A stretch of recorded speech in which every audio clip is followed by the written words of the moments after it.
गोस्वामी तुलसीदास चरित्र। कलि कुटिल जीव निस्तार हित, वाल्मीक तुलसी भयो।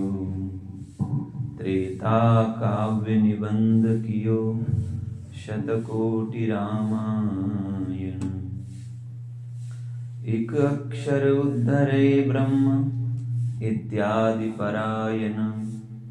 अवभक्तनि सुख देन, बहुरी लीला विस्तारी। रामचरण रस मत रहत, अनिसि व्रत धारी। संसार अपार के पार को, सुगम रूप नौकालयो।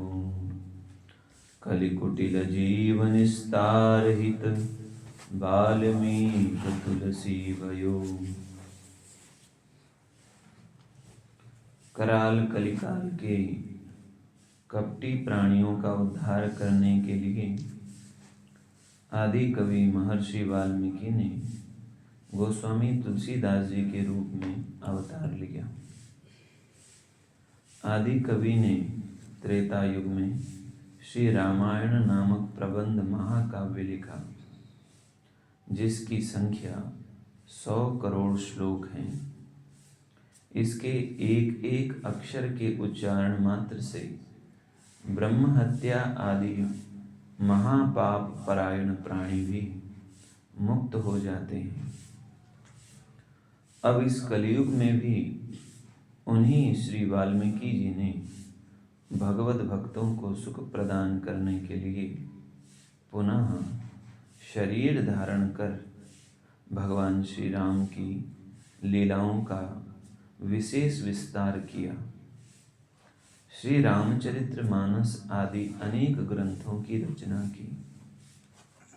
ये गोस्वामी तुलसीदास जी श्री सीताराम पाद पद्म के परम पराग को पान कर सर्वदा उन्मत्त रहते थे और नियम निष्ठाओं का पालन दृढ़ता से करते थे। दिन रात श्री राम नाम को रटते थे। इस अपार संसार सागर को पार करने के लिए आपने रामचरित्र रूपी सुंदर सुगम नौका का निर्माण किया। व्याख्या। कलि कुटिल जीव यथा, सो कलिकाल कठिन उर्गारी। यथा सो कलिकाल कठिन उर्गारी, पाप परायण सब नर नारी। विशेष देखिए रामचरितमानस उत्तरकांड दोहा 79 से 102 तक। वाल्मीक तुलसी भयो यथा, वाल्मीकि तुलसीदासः कलौ देवी भविष्यति। रामचंद्र कथां साध्वीं, भाषारूपां करिष्यति। भविष्य पुराण।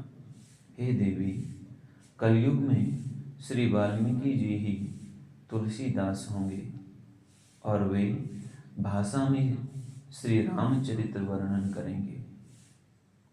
शतकोटि रामायण, श्री वाल्मीकि जी ने 100 करोड़ श्लोकों में श्री रामचरित्र को गाया है। उसी का नाम शतकोटि रामायण है। इसमें 9 लाख कांड और 90 लाख सर्ग है। आनंद रामायण।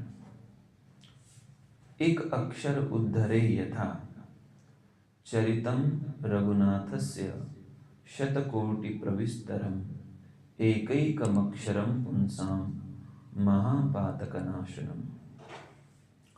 महर्षि वाल्मीकि जी ने 100 करोड़ श्लोकों में श्री रघुनाथ जी का चरित्र विस्तार से गाया है। उसका एक एक अक्षर महापापों को नष्ट करने वाला है। रामचरण रस मत यथा, धूत कहो अवधूत कहो, रजपूत कहो जोलहा कहो को। काहू की बेटी सो बेटा न व्याहव, काहू की जाति विगार न सो। तुलसी सरनाम गुलाम है राम को, तुलसी सरनाम गुलाम है राम को, जाके रचे सो कहो कछु ओ। मागी के खइबो मजीत में सोइबो, मागी के खइबो मजीत में सोइबो, लेब को एक न देवे को दो।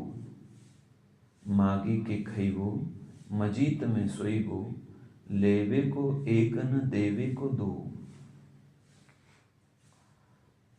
रहत अहनिसी न मिटे भव संकट दुर्घट है, तप तीरथ जन्म अनेक अटौ। कलिमेन विराग न ज्ञान कहूँ, सब लागत फोकट झूठ जटौ। कलिमेन विराग न ज्ञान कहूँ, सब लागत फोकट झूठ जटौ। नट जो जनि पेट कुपेटक कोटिक, चेटक कौटुक ठाट ठटो। तुलसी जो सदा सुख चाहिए तो, रसना निशिवासर राम रटो। संसार आपके नौकालयो, भगवान का नाम और रूप, लीला और धाम प्राणियों को भवसागर से पार करने के लिए दृढ़ नाव अर्थात जहाज के समान है। यथा नाम राम जपु, राम जपु, राम जपु बावरे, घोर भवनीर निधि नाम निज नावरे।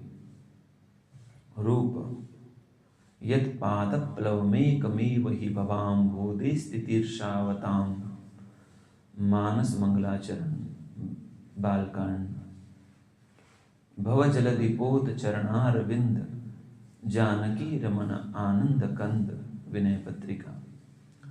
लीला भव सागर चह पार जो पावा, लीला भव सागर चह पार जो पावा, राम कथा ता कह दृढ़ नावा। धाम चारि खान जग जीव अपारा, अवध तजे तनु नहीं संसारा।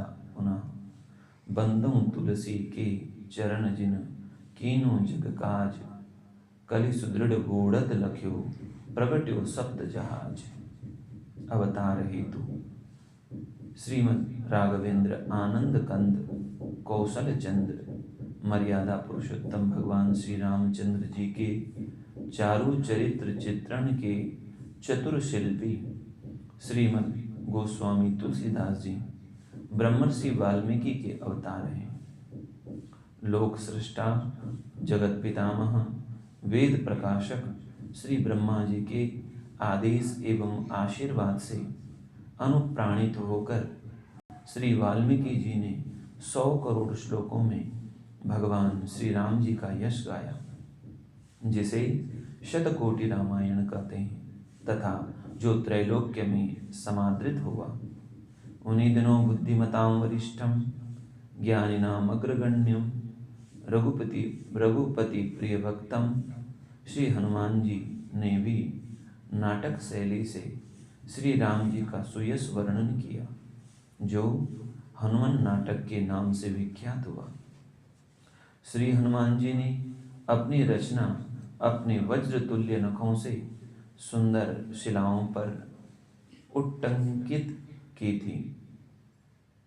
एक बार किसी अवसर विशेष पर श्री वाल्मीकि जी ने जब इस दिव्य रचना को देखा तो भाव विभोर होकर नृत्य करने लगे। श्री हनुमान जी इनकी इस प्रेम विह्वलता को देखकर बहुत प्रसन्न हुए और वर देने को उद्यत हो गए। इधर श्री वाल्मीकि जी को हनुमान नाटक देखकर प्रथम तो बड़ा ही अनुराग उमड़ा, परंतु दूसरे ही क्षण मन में यह विचार कौंध गया कि यदि इस ग्रंथ का जगत में प्रचार हुआ तो मेरी कीर्ति मंद पड़ जाएगी। अतः जब श्री हनुमान जी ने वर मांगने को कहा तो उन्होंने यह वर मांगा कि आप अपनी इस पुस्तक को समुद्र में डाल दें, इसका जगत में प्रचार न हो। वचनबद्ध होने के कारण विवश श्री हनुमान जी ने मुनि को यह वर तो दे दिया, परंतु साथ ही साप भी दे दिया कि आपने कलयुगी जीवों का सा व्यवहार किया है, अतः आपको कलयुग में जन्म लेना पड़ेगा और आपके ही द्वारा मैं ऐसी रचना कराऊंगा जो अद्वितीय होगी, अनुपम होगी। श्री वाल्मीकि जी ने साप के भी अभ्यंतर श्री हरिगुण गान रूप वरदान को विचार कर साप को सहर्ष शिरोधार्य कर लिया। मुनि की इस सहनशीलता को देखकर श्री हनुमान जी बड़े प्रभावित हुए और प्रसन्न होकर बोले, अच्छा, जब आप कलयुग में जन्म लेंगे तो हम सदा आपकी रक्षा करेंगे। कली का प्रभाव आपको नहीं व्यापेगा। इसी साप के कारण आदि कवि श्री वाल्मीकि जी तुलसीदास जी के रूप में अवतरित हुए। ऐसा भी वर्णन आता है कि श्री वाल्मीकि जी का भगवान श्री राम में वात्सल्य भाव था, अतः अपने शतकोटि रामायण में भी उन्होंने श्री राम जी में ऐश्वर्य वर्णन को गौण करके प्राधान्येन माधुर्य ही वर्णन किया है। इनका यह दृढ़ भाव साकेत लोक प्राप्त करने पर भी बना रहा। वहां भी यह श्री प्रभु के साथ माधुर्य भाव अनुसार ही व्यवहार करते। श्री लक्ष्मण जी को मुनि की यह बात अच्छी नहीं लगती। दो एक बार कहा भी कि आपने लीला काल में माधुर्य को प्रधान रखा तो कोई हर्ज नहीं, परंतु यह तो ऐश्वर्य देश है, यहाँ तो ऐश्वर्य ही प्रधान रखना चाहिए। परंतु मुनि जी ने श्री लक्ष्मण जी के इस कथन पर ध्यान नहीं दिया। तब श्री लक्ष्मण जी ने उन्हें पुनः जन्म देकर ऐश्वर्य प्रधान माधुर्य चरित वर्णन करने का शाप दिया। मुनि ने इस शाप को कोटि कोटि वरदानों से भी बढ़कर माना। अतः वाल्मीकि तुलसी भये यही कारण है कि श्री रामचरितमानस में पदे पदे भगवान श्री राम का ऐश्वर्य देखने में आता है। श्री श्याम रामचंद्र की जय। श्री राधा कृष्ण युगल सरकार।